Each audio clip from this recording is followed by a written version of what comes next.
téléspectateur yu ITV di leen dalal jàmm seen émission kennu askan wi ñu am mbégte dellu si fi naka noonu tey jii ñu am mbégte di dalal Mamadou Lamine Ba nekk responsable APR ca commune de Boguer naka noonu nekk ca département bu Goudomp Lamine Ba man lay dalal jàmm ci plateau kennu askan wi fii si ITV. El Hadj Malick maa ngi lay gërëm ci invitation bi. di la nuyu. waaye di nuyu mboolem téléspectateurs yi nekk biir réew ak biti réew. rawatina ñi nekk département bu Goudomp.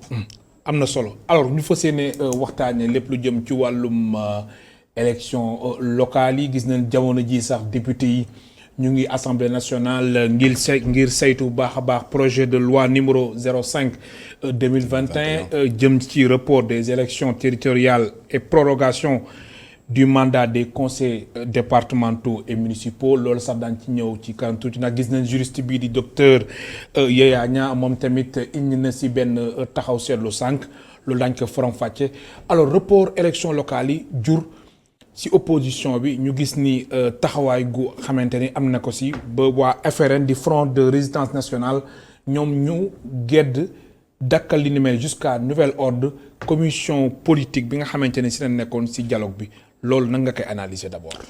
waaw njëkk dañuy rafetlu ci dëkk ci réew moo xam ne dañuy dem élection. xam nga boo gisee ñëpp dinaan nañ dem élection c'est parce que dañu am système boo xam ne may nañu ñu dem élection. kooku kenn naataable li ko ci Sénégal ci fànn woowu vitrine la te locomotive la ci Afrique waxuma la Afrique occidentale waaye ci Afrique lëmm. bu loolu weesoo élection yi 2019 la waroon am. am ay gàllankoor. yow dégg nga journaliste nga gis nga élection présidentielle bi mu weesoo rek. opposition ne ñoom dootuñu demati élection fii léegi saytuñu fichier électoral bi. loolu am na. mu doon lu jaaxal ñu bëri parce que nag fichier électoral boo xam ne ñoom ci lañ leen falee ñu am ci ay maire fichier électoral boo xam ne ci lañ leen falee ñu am ci ay député ak ay président conseil départementaux bu ñu demee élection présidentielle Macky Sall gagné ñu ne fichier yi baaxul dafa am lu muy nuru c'est-à-dire c'est le personnage de Macky Sall qui dérange en réalité. Ah bon? Ah oui léegi. dañu doyal si Macky Sall ñoom. non du dañoo doyal de. puusal ma toog lañ bëgg. puusal ma toog te nag fii nag élection 2024 rek bu soobee yàlla. incha allah. balaa keneen wuutu Macky Sall. 2024 rek. pas avant. posé nañ doléance yu bëri. nee nañ fichier yu baaxul il faut que ñu xool. ñu audité ko ñu saytu ko oui. processus électoral bi. kana bokkoon lu tax Samba bokkut lu tax Paate bokk. wax yu bëri def jël doléance yu bëri teg ko ci kaw table bi. nguur gi ne leen d'accord nañ bu fekkente ne loolu moo ñu war a mën a may ñu dem élection ci jàmm on est d'accord parce que nag Sénégal sànq maa la koy wax ne dañu di référence dafa am loo xam ne lu fi xewe bu fi xewee rek musiba am. donc statut bi ñu am dañ ko war a consolider c'est-à-dire statut de locomotive démocratique en Afrique. rawatina en Afrique francophone. nguur gi ne leen d'accord nañ ñëw toog waxtaan gis nga Macky Sall woote na dialogue national. ci dialogue national bi am ci pàcc boo xam ne politique rek lay wax. ñu indi seen doléance. lii ak lii mooy suñu préalable yi. muy dialogue politique bi.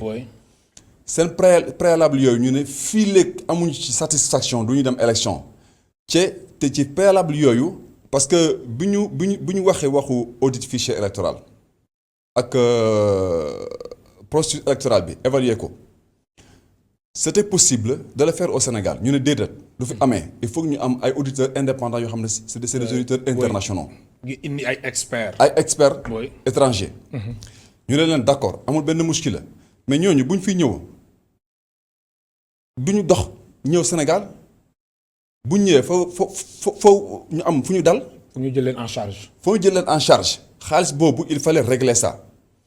nguur gi ne leen nous gouvernement nous pouvons financer ñu ne leen déedéet du fi amee parce que ñeen wóoluñu leen donc boo leen financer day am ay soupçons ak yu mel noonu nguur gi ne leen ba tey d'accord nañ léegi on discute am benn kuréel USAID mu ne moom mën na jël benn pàcc yi ci dépenses yi mais ci diggante gi El Hadj Malick Covid 19 bi ñëw jaxase carte yëpp ci adduna bi waxuma la Sénégal.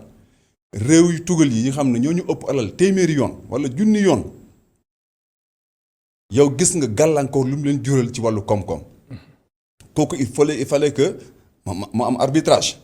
USAID yéex léegi lu fi xewoon Union européenne engagé woon ne ñun dañuy def lii ak lii ak lii ak lii ñu ne leen d'accord mais Covid 19 bi tax ba seen arbitrage yooyu xaalis bu ñu naroon yónnee Sénégal mais ñu jox ko seen i ñooñ. seen i maladie yow gis nga am na benn moment boo xam ne France. oui ku xam ne France réewu mag la ci wàllu expérience wala compétence sanitaire mais gis nañ ay Français yuy évacuer seen i malades Allemagne. oui gis nañ ay médecins cubains ñu bàyyi ko Cuba ñëw dimbali waa Italie. loolu dañ ci war a jàngat. kon su ma la comprendre bu baax. oui wala ma bàyyi la nga daaneel ma terminer ci. oui ma terminer ci ñu ne loolu bu ñu ko defee day yàgg 9 mois la war a jël normalement pare guñ xaar ba boobaa pour ñu mën a dem élection. ñu leen d'accord léegi Sénégal va prendre le financement y a pas de souci. léegi nag pour ñëwaat ci gedd guñ gedd dëmb. est-ce que xam nga ne auditeurs yi ñuy wax experts yi ñu ngi fii Sénégal ñëw nañu. lu tax ñu xaar ba ñëw. ñu soogay kii. ñu soog a gedd. yaa angi su roche. moom laa lay wax kon yow da nga jàpp ni ñoom dañ taxaw non ils ont un problème avec le personnage de Macky Sall. li ñu maa ngi fàttali ko bu ñu nekkee ndaw temps gauche boo demee terrain ñaari équipe yu war a kii ñu ne noonu wóoluñu arbitre bi bële lañu wóolu. dana am voilà équipe bi nga xam ne dafa faible. dana teg ay stratégie am. ba match bi la bañ. mais quand même Mamadou Lamine Ba problème bi moom mooy opposition bi du ñuy naqarlu mooy décision unilatérale bu pouvoir bi jël. waaw El Hadj Malick. décision unilatérale opposition bi koy wax. oui mais ils sont autour de la table de négociation. naka la fa décision unilatérale. mais ñoom loolu la ñu wax nee na décision unilatérale diggante li ñuy wax ak li am bokkut de. ah bon. diggante li ñuy wax ak lu am bokkut. parce que nag man mënuma comprendre maa ngi yow toog di waxtaan. pare guñ waxtaan yow nga jóg dem nga ne kii daa bëgg a def lii. moo ne pare guñ waxtaan Macky Sall li mu wax c'est très clair. bëgg nañ dem élection. oui mais am na ñoo xam ne pare guñ nee nañu lii ak lii lañ bëgg fii léegi amul loolu dinañ dem élection. bu ñëpp pare ñu dem élection. mais ñoom nee nañ nguur gi war na mën def kéemtalaay kàttanam ba élection yi ñu mën ko amal fii léegi fin décembre. at bi ñu nekk mu atum 2021 sa boobu la jamono société civile bi aussi di ñaax acteurs yi muy ñaari parti yëpp ñuy waxtaan ba am solution am si naka noonu aussi élection yi société civile di ñaax si état bi ñu amal ko fii léegi fin janvier atum 2022. Alaj Malick man su ma sañoon élection bi 2020 lay am au plus tard mais il y a eu beaucoup de facteurs léegi nag li ñu wax techniquement ñoom sax def nañ proposition technique pour ñu mën a raccourcir délai yi. loolu tax ma ne la sànq lu tax ñu xaar ba ñi war a liggéey ñi war a def liggéey bi ñëw ñu gedd ça pose problème yow ki nga xam ne moom moo war a valider sa proposition ñëw na ñëwal toog ci table bi ñu waxtaan nga ne déedéet man damay gedd dafa am li muy nuru. gis nga pour confirmer. oui. La mouvance présidentielle est disposée à discuter s'il faut raccourcir les délais ñu toog waxtaan. parce que li ci ëpp solo mooy consensus. un dialogue sincère. franc transparent. li ci ëpp solo mooy consensus ñu waxtaan ba juboo ci lii ñu dem élection ci loolu lañ nekk kon man la may ñaan opposition nañu dellu ci table bi.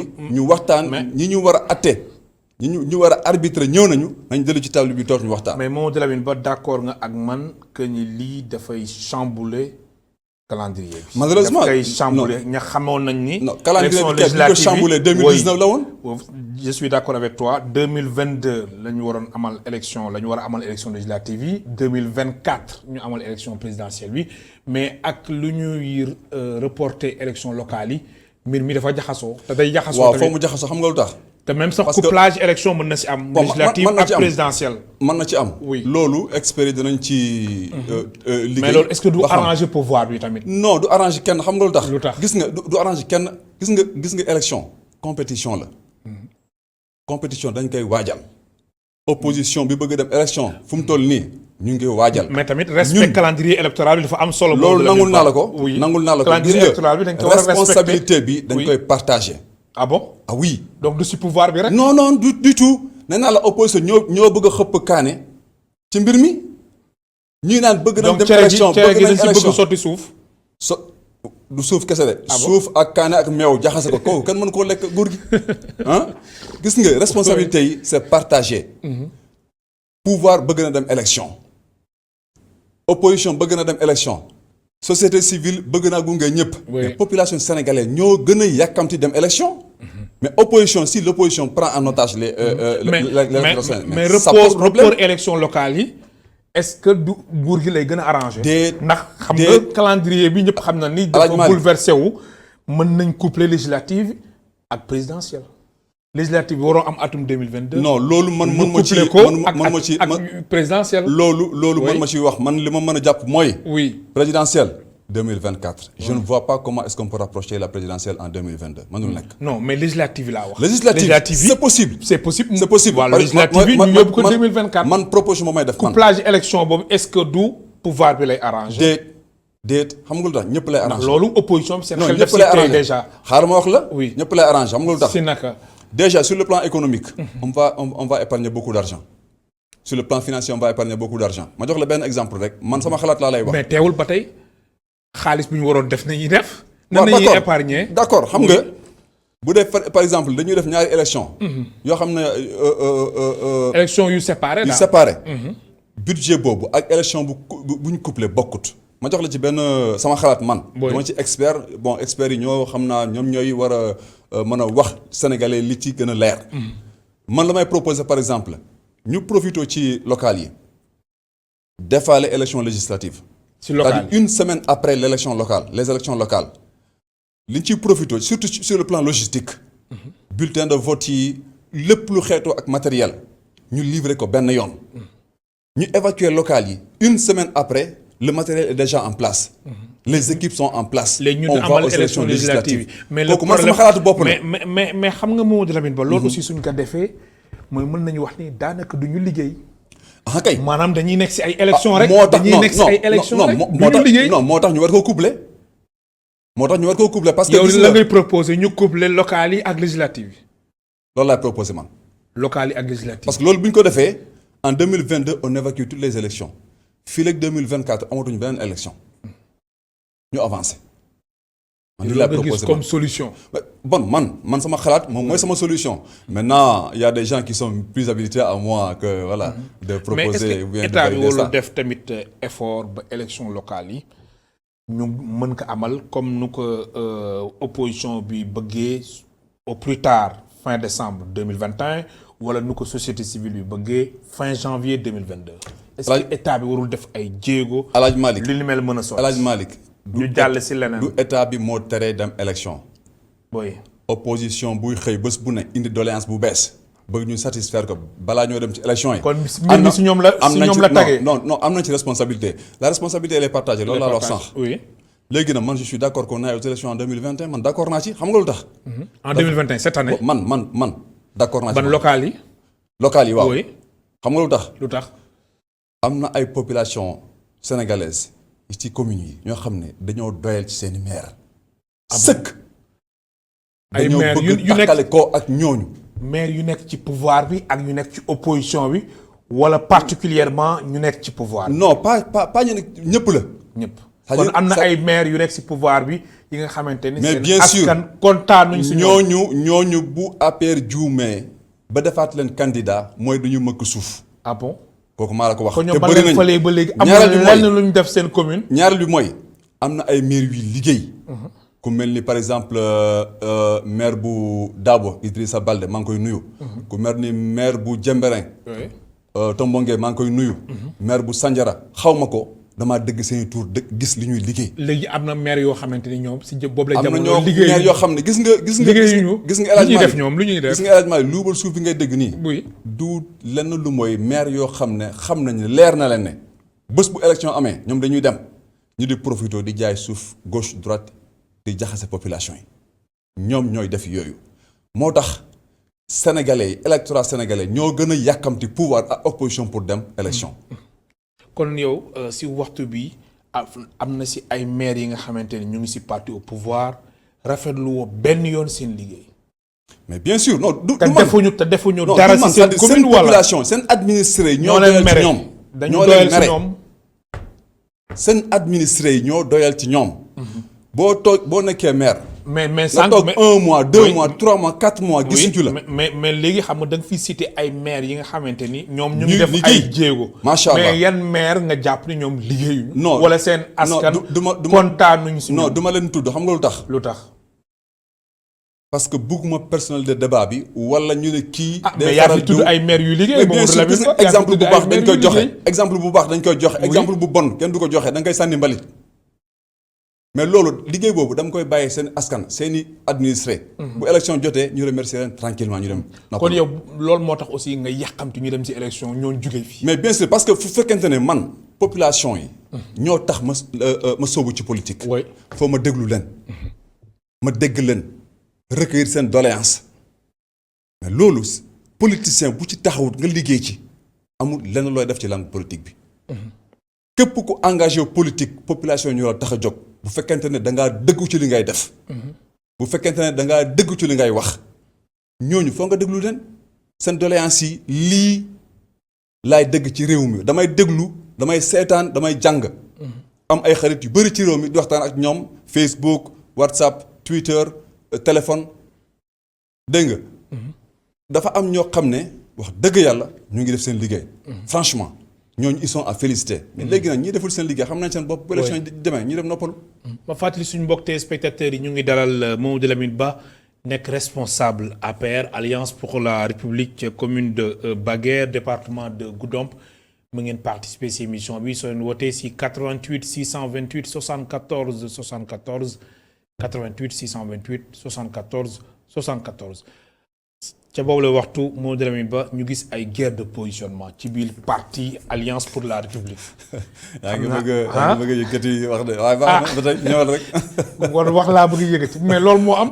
c'est un constat qui est là gis nañ ni mbir mi du opposition même biir APR xëccoo bi. guerre de positionnement fa la gën a tare. waaw gis nañ tar na fa trop ku nekk daal dafa mel na. yow instant yi moom yàqamti nga élection yi. est-ce que El Hadj Malick nga nekk si. El Hadj Malick. oui. li nga wax dëgg la y a une guerre de positionnement. effectivement et parfois avec une armée mexicaine. armée mexicaine. waaw ci biir APR. mais Macky Sall warul seetaan armée mexicaine di am ci biir. alliance pour la république waaw loolu dëgg la xam nga Macky Sall. oui. dafa am li ñu ko dénk. muy réew mi na liggéey. Macky Sall bu toppee parti bi bés bu nekk du liggéey. c'est-à-dire ñi mu teg ci ay poste de responsabilité dënk leen loo xam ne sénégalais yi lañ war a satisfaire moo xam ministre la moo xam directeur la moo xam PCA la moo xam keneen la ñu teg la ci ab bërëb ñu ne la fii doomu Sénégal yi soxla sa service bii ñoom ngay servir nga war cee taxaw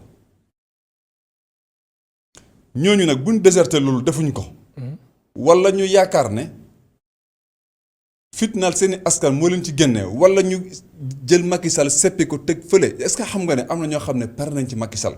ah bon ah oui. ñu nekk ci biir alliance pour la république. il y a des gens qui travaillent contre Macky Sall. ah bon. je suis affirmatif. il y a des gens. il y a des gens. oui. qui travaillent pour le poste Macky Sall après Macky Sall. comprendre lu ma de.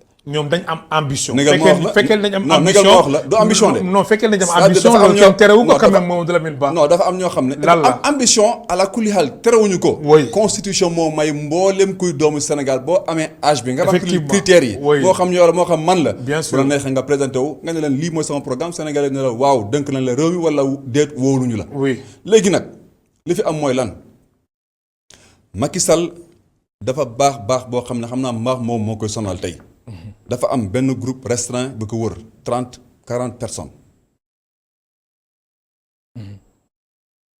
ñoo xam ne ñenn ñi du ñëpp de wax dëgg yàlla du ñëpp ñenn ñi après Macky Sall la ñuy sooraale bés bu fi Macky Sall nekkatul ban poste la ñuy occupé ci loolu ci liggéey boobu lañ nekk fu mu toll nii. moo tax tamit mais loolu soo ko waxee groupe restreint boobu nga xamante ni da nga jàpp ni peut-être ay 30 personnes la ndax da nga bëgg wax ni APR tout court wala coalition Benno Bokk Yaakaar. non APR laay wax man.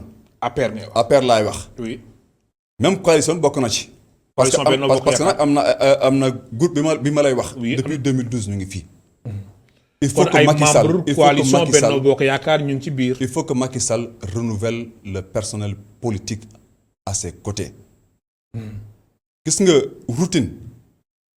routine baaxul gis nga El Hadj Malick boo amee équipe boo xam ne doo leen changer match bu ñëw da ngay génne kii défense yóbbu ko attaque génne kii attaque yóbbu ko latéral. kenn du liggéey. finalement dañuy dem ba yaakaar ne ñoom daal macha allah lu leen neex def. dara du leen ci fekk. mais léegi loolu nag li koy saafaral mooy. oui Macky Sall xam ne vraiment dënk naa kii lii. def na ci li mu mën wax dëgg yàlla naa seet keneen ku am xam-xam bi mu am compétence bi mu am dënk ko Abdoulaye loolu doon force Abdoulaye. mais loolu aussi dafa bokk ci conséquences yi nga xamante ni moo am ci cassure diggante Macky Sall ak jeunesse bi. wala absolument maa ngi koy confirmer gis nga communication. oui dafa am ay règles. boo gisee ndaw ñi ne Macky Sall respecté wuñu dafa am fi ñu ko lal. gis nga ñi war a nekk pont wala passerelle diggante Macky Sall ak ndaw ñi ñoom ñoo deful seen liggéey leneen li mooy. mais Macky Sall xam nga Macky Sall bien sûr non Macky Sall sax am na ci. mais lan moo tax aussi moom sax am na ci responsabilité. xam nga lu tax si ban xam nga lu tax. oui parce que ay ndaw yoo xam ne ils sont nés en 2000 wala 99 95 boo buggee utiliser ay 68 ans nga ne da ngay créer pont seen diggante du dox mënul nekk. kon yow da nga contre mag yi nga xamante ni. ñoo non du contre c'est-à-dire. mais ay mag yu am expérience nan. d'accord mais gis nga expérience. dañ koy liggéey gis nga Abdoulaye Wade.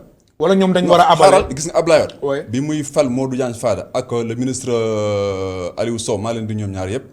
mais amuñu woon expérience. l'expérience s'acquiert sur le terrain il faut que Macky Sall mette les jeunes à l'épreuve. les jeunes cadres yu nekk ci biir parti bi.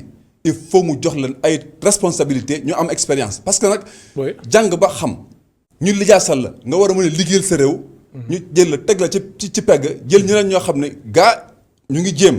mais gis nañ la y a des choses qui ne vont pas. mais il faut les remplacer. alors li ngay wax nii tamit manifestation yu amoon fan yi passé si mbirum Sweet Beauty affaire Sonko Adji Sarr manifestation yi amoon loolu yëpp dafay conforter sa explication yi nga fi joxe. waaw manifestation bu ñu ko jàngatee. boo dégloo ndaw ñi lu bëri lañ wax. man li ma ci retenir mooy. il y a une colère. et des frustrations et des frustrations. est-ce que ndaw opposition kese ñoo génn wala ndaw Pastef kese ñoo génn man yaakaaruma ko parce que nag gis nga am na benn bés Ziguinchor am na fa benn marche man gis naa ñoo xam ne ñu ngi ci mouvance présidentielle ñu def marche lañ def. ils n'ont rien cassé ils n'ont rien volé ils n'ont rien pillé. dañ am lu leen metti ñu ko doon génne am lu leen metti génnee ko. dox ak société civile. ak opposition. léegi nag le président s'est exprimé nee na dëgg na ndaw ñi. li des kay mooy ñi nekk ci wetam dëgg li Macky Sall wax xam li mu wax dem def ko seeni gox déglu ndaw ñi. recueillir seen doléance remonter information yooyu. xamal Macky Sall lii ak lii moo xew sama gox. alors parce que renseignement gars dañuy yónnee ay information mais mënuñoo yónnee lépp. donc il faut que ñii Macky Sall samp ci ay gox ñooñu dimbali Macky Sall. looloo leen war. kon ñoom dañuy seetaan Macky Sall. am na ci ñoo xam ne wala am na ñoo xam ne dañ koy seetaan am na ñoo xam ne dañ koy seetaan wax dëgg yàlla. parce que nag El Hadj Malick bu ñu bokkee benn équipe de football. nga nekk capitaine. kon waaw. nga am lu la métti déggoo ma gisoo ma dafa am lu muy nuru. ànd nañ ànd ci dëgg. kon ak même manifestation ak événement yi fi jotoon ñooñu doon seetaan Macky Sall. maanaam Macky Sall dafa wéetoon si mbir bi wala dégg naa ne am na ci ñoo xam ne sax seen photo profil Facebook yi dañ ko changé woon def seeni si période boobu noonu. waaw def yeneen photo daal.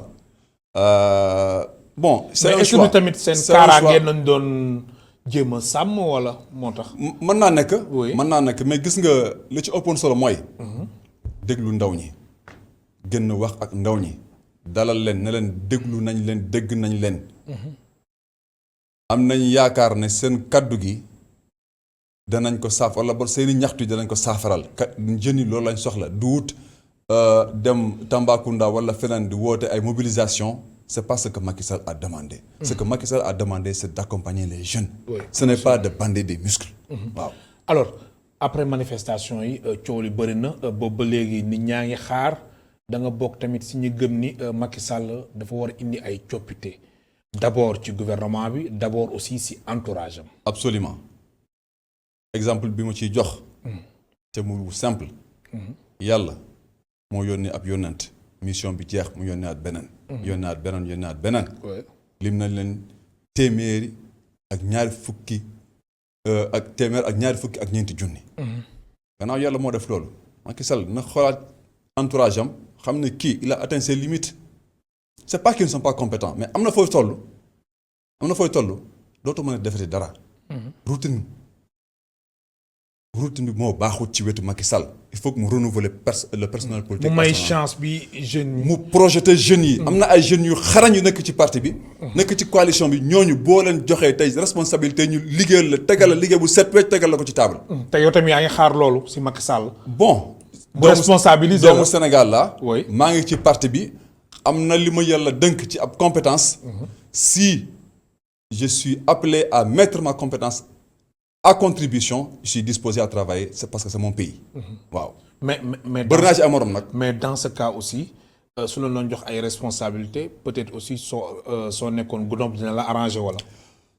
man fu ma nekk rek baax na ndax seen dëkk bi moom vraiment Sénégal ak potentialité économique yi ngeen am yëpp yu dul jeex am guddomp mais vraiment guddomp dafa mel ne dara. waaw li nga wax lu dëgg la am nañ ay potentialité Goudomp département bi macha allah loo fa bay nga am ci bu dee càmm la nga am géej gaa ngi ci wet gi mais dafa am lu ñu soxla te amuñu ko ndaw ñi foo ñu tàggat leen ci mbay mi muy benn mécaniser agriculture bi le ministre Moussa Baldé mu ngi def ay jéego ñu ngi ko ci féliciter di ko ci encourager. mu ngi def ay efforts mais encore il y a des efforts encore à faire. surtout dans la formation professionnelle parce que ndaw ñi boo xoolee daanaka li ñu daan béyee 1980 90 daanaka ba tey. presque noonu la ñuy béyee. excepté léegi juróomi at yu weesu yi xam ne am nañ commencé nañ di recevoir ay tracteurs. di liggéey macha allah leneen li mooy càmm gi El Hadj Malick foo ma taxaw ci. càmm gi nous avons un problème avec l'élevage. fan Goudomp. département bu Goudomp yëpp. càccum jur gi sonal nañu. nit dañuy bàyyeekoo Guinée Bissau ak même sax luñ ko criminaliser nii. teewul gars yi découragé xam nga loolu criminalisation bi baax na loi la.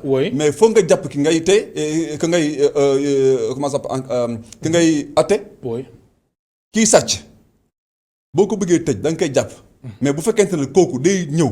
sàcc dem non yematuñ ci sàcc dem de dañuy ñëw indaale seeni fetal sàcc nag borom nag yi bu leen toppee ñu fetal ko mbaa ñu dóor ko ba futti ko ba ko dem seen yoon. maa ngi ci interpellé le ministre de l'élevage. depuis 2 ans léegi maa ngi alerté. ne baaxut insécurité la jur. gis nga il y a 2 semaines. am na benn dëkk bu tudd Sinthiou Ndiob sama commune la nekk. sàmm yi ñoo woote réunion waxtaan ni ñu sàmmee seeni bopp sàmm seeni jur. xam nga loolu baaxut ci ab réew. ab citoyen bu demee bay bëgg armé wu. war a assurer kaaraangeem c'est pas bon. leneen li mooy il faut que ñu moderniser élevage bi parce que li ñu ko daan defee 1920 ba tey noonu lañu koy defee donc bu ñu tàggatee ndaw ñi xamal leen lan mooy sàmm yan avantage moo ci am. ne liggéey la du tradition liggéey la c'est un travail noble ñu tàggat leen moderniser ko ndaw ñi danañ fa toog liggéey. waaw alors dañuy delluwaat tuuti ginnaaw ñëwaat ci élection locale yi gis nañ 45 députés ñoom ñoo inscriroon ci lépp lu jëm ci wàllum projet de loi bi nga xamante ni moom nañ fay. saytu gis nañ sax jamono ji am na benn. suspension bu fa am bu toll ci 15 minutes ndax am na ñaari député yu doon jokkalante ay kàddu yu doy waar. alors loolu tamit dafay ñëwaat tuuti ci wàllum yoon ñu jëw ci juriste bii di docteur Yaya Niang moom dafa ni. de l'impossibilité juridique de prolonger le mandat des élus locaux. bon xam nga loolu man wax dëgg yàlla droit. xaw ma ci dara.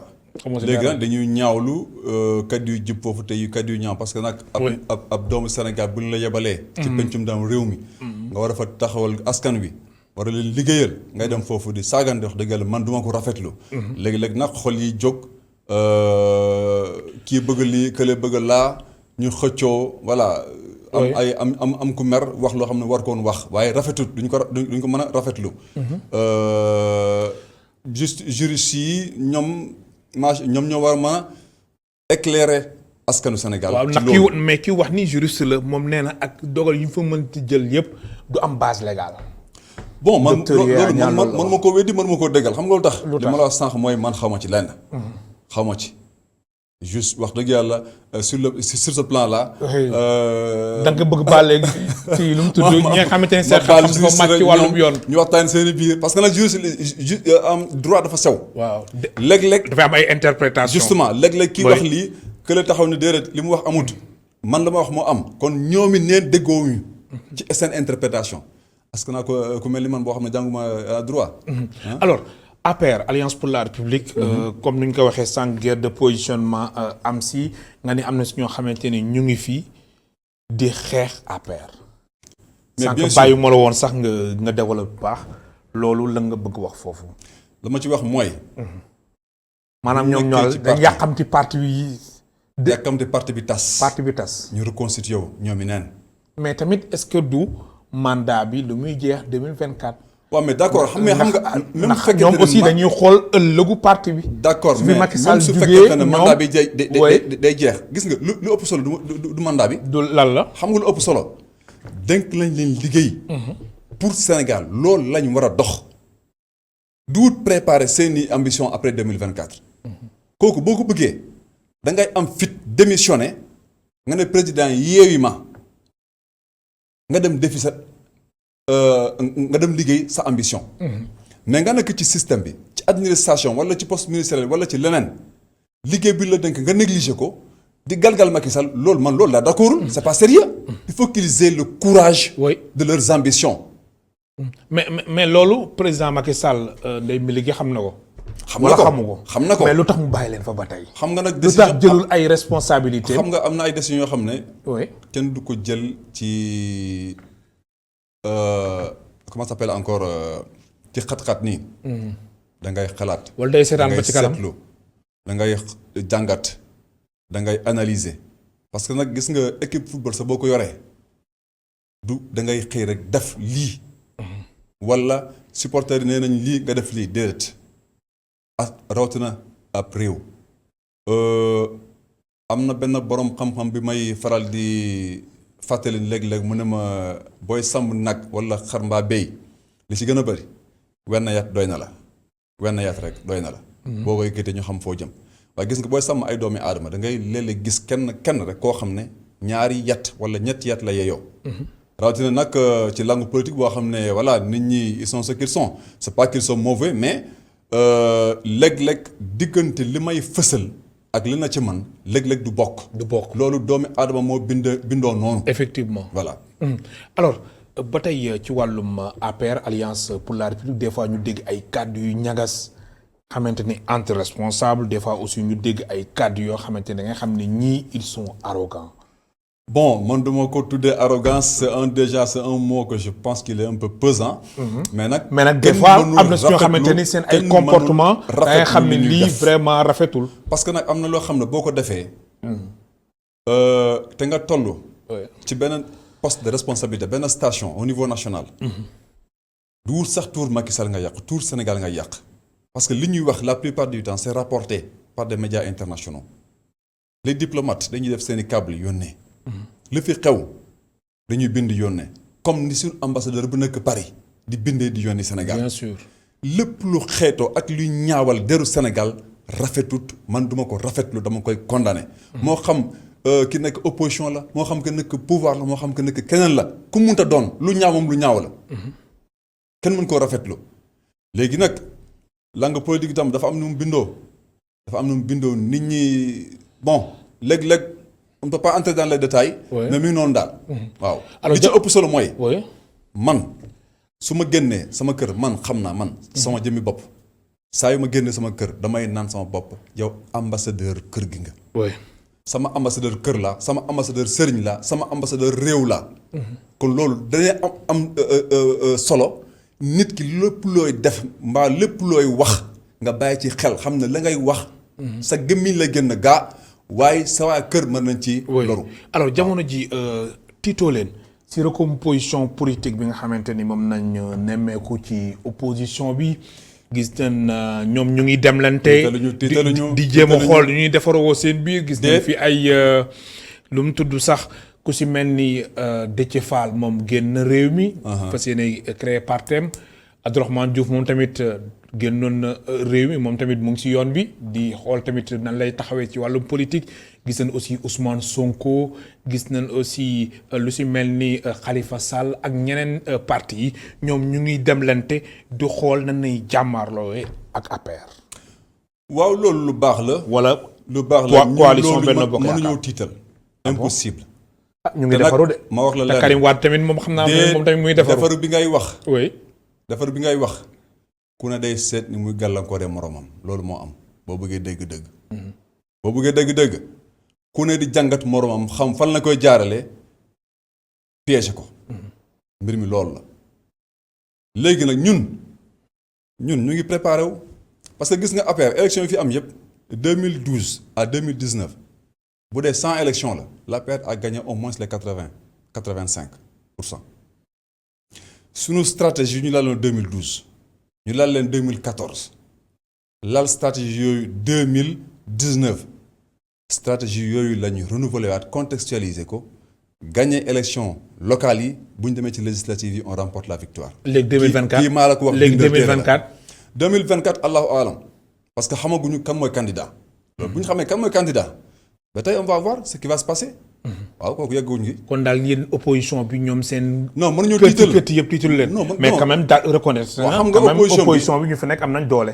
non doole man du ma ko wax. du ma ko wax. lu tax doo ko wax. tu sais pourquoi. oui. opposition daa proposé élection présidentielle lañ génn 2019. oui. exactement 2 ans. am juróomi candidat ku ne proposé programme. Sénégalais yi dans leur majorité ñu ne Macky Sall yow yaa ñu doy. ah mais si candidat kon bu dee doole ka ñu ñam doole mais si candidat yi moom gis nañ si ku si mel ni Idrissa Seck léegi mu ngi si wetu Macky Sall. waaw léegi moom moo jiite conseil économique social et environnemental. Issa Sall moom tamit candidat la woon léegi ministre conseiller la. xam nga lu tax. wala yéen daal da ngeen di bëgg daal opposition bi. non di leen kii par benn. kooku déedéet kooku non ñun defuñu loolu ñoom. ñoo fësal ne bëgg nañ liggéeyal Sénégal. da ngeen bëgg réduire am xam-xam opposition bi à sa plus simple expression. ñu am xam-xam. oui. boo xam ne Sénégal soxla nañ ko. Sénégal soxla na ko. gis nga doomi Sénégal yu am xam-xam xarañ. bu ñu leen utiliser wul beneen réew moo leen utiliser. mais pourquoi pas utiliser la compétence locale. ñu ngi naan transformation des produits locaux mais on utilise les compétences locales pour transformer le pays. oui. léegi nag on verra. alors dañuy jeexalee benn aspect ndax ñaari simili moo ñu dese moo Lamine Ba muy wàllum coowu ethnie bi fi amoon fan yi yow mi nga xamante ni observateur nga communicant nga. ma fàttali aussi taskatu xibaar nga woon. mais léegi moom. politique bi ba tey laa non ndax mënoo boole ñaari nag non loolu moom. loolu tax non mais mënu. mais da ngay def comme Abdoulatif Coulibaly li mu def maanaam ndax mënoo boole nekk journaliste. pourtant li nga wax loolu laa def gis nga. bu may soobu en 2017. oui. maa fi nekkoon correspondant rajo international bu Allemagne. oui pendant 3 ans. Deutsche Welle. oui ba ma sama ndaw commune woowe ñun ma grand foo nga dugg politique. oui. ma ne leen d'accord. léegi la may njëkk def mooy. ma démissionné sama rédaction parce que manuma boole ñaar yi. effectivement kooku man def naa ko. bokkuma ci ak journaliste yoo xam ne ñu ngi ci rédaction di liggéeyal opposition foofu bokkuma ci. bokkoo ci. waaw bokkuma ci. léegi nag li nga wax ci mbirum xeet. gis nga dafa am lu am solo mais politique bi yaa ngi si gis sa bopp. waaw maa ngi jàng lu bëri El Hadj Malick. maa ngi jàng lu bëri. gis nga si lan. ci maa ngi am expérience. di am ay connaissances. surtout di am ay xarit. am xarit mais quand même journaliste bi aussi da ngay am expérience. da ngay am ay xarit da ngay am carnet d'adresse. waaw xam nga waaw justement carnet d'adresse boobu. oui moo lay xalil ay yoon. te soreetul incha allah. léegi ambition bi lan la. sama ambition mooy. oui bu ci njëkk mooy. sama commune bu Bangeer. ñu génne ko nu mu mel nii. difficulté yu nekk jafe-jafe yi. am nañ potentialité économique. oui man xam naa enjeu yi. am na ay ndaw yu topp ci man ak ay jigéen. am na sax ay conseils municipaux. ñu ne ma élection bu jotee yow lañ bëgg nga jiite. ñu topp ci yow ñu fal la kooku benn la. ñaareel bi mooy département bu Goudomp man ci laa juddoo. bëgg naa ko bëgg goo xam ne fu mu dem yóbbaale ko. ma tudd ko. bëgg naa. Macky Sall bàyyi xel département bu Goudomp. très bien parce que nag ñun dañoo am benn particularité on est frontalier à la Guinée-Bissau. rafetul doomu Sénégal soxla leen na ci biir Sénégal mënu ko am mu dugg ci àll bi dem Guinée-Bissau wuti ko foofu. c'est une mauvaise image pour le Sénégal donc le président monsieur le président maa lay ñaan bàyyi xel ci département bu Goudomp soxlawuñu loo xam ne kenn mësu koo am dañoo bëgg nga defal ñu ay infrastructure ci sport amuñu benn stade temps bi jeex na kon ma limal lu bëri donc nañ bàyyi xel ci département bu Goudomp comme ça ñun sommes des cadres on nous implique dans la gestion et puis on va participer à notre manière. am na solo waaw léegi en une minute ci wàllum ethnie bi coow bi fi am. ci wàllum ethnie bi gis nga laaj ma dafa am lu am solo. gis nga yàlla bindu doomi aadama yi def leen ay xeet pour ñuy xeex. lu tax yàlla borom xel yi lay waxal. man sant Ba yow nga sant Cissé keneen sant Mendy. c'est pas pour nous confronter c'est pour nous enrichir. c'est pour nous enrichir ku ne day am lu mu tibb ci moroomam jàng ko lañ ci soxla nga jël ko ñu mën a ànd looloo ci am solo képp ku yaakaar ne kii xeet wii daa ëpp ci Sénégal dañ ko war a wàññi da ngay nax sa bopp. yàlla bu muy bëgg yàlla bi ñu bindee nit ñi bi mu bëggee nit ñi la leen bind te benn doomi aadama mënu ci dara kii xeet bi nii la mel xeet bële nii la mel ay caaxaan la nañ bàyyi caaxaan. am na solo réew mi jàmm lañ ci bëgg dal lañ ci bëgg na ko ne def loolu ci xelam ñu liggéey ci jàmm. am na solo maa lay gërëm baax di la sant sa dernier mot très rapidement. waaw maa ngi lay gërëm di la sant di nuyu seen téléspectateurs yi. di surtout lancer un appel aux jeunes cadres du pays. tous les 45 départements du Sénégal nañu impliqué wu parce que Sénégal ñun ñoo ko war a mën a defar. mënuma comprendre ngay cadre nga ne ki jiite sama commune wala sama gox c'est un cancre ba noppi yow doo soobu ci politique. dugg leen ci politique xeex leen ñu transformer Sénégal positivement. di la gërëm baax di la sant mu nekkoon Mamadou Lamine Ba responsable APR ci commune de Baguer département de Goudomp moo nekkoon tey suñu gan si émission Kennu Askan Wi tey spectateurs yi yéen tamit ñu leen di gërëm baax di leen sant ma fàttali Ndiaga Seck moo nekkoon ci wàllum réalisation bi Aziz Thiandoum ci wàllum son bi Mafal Fall ci wàllum caméra bi mbokk tey spectateurs yi ba altine incha allah ñeenti waxtu.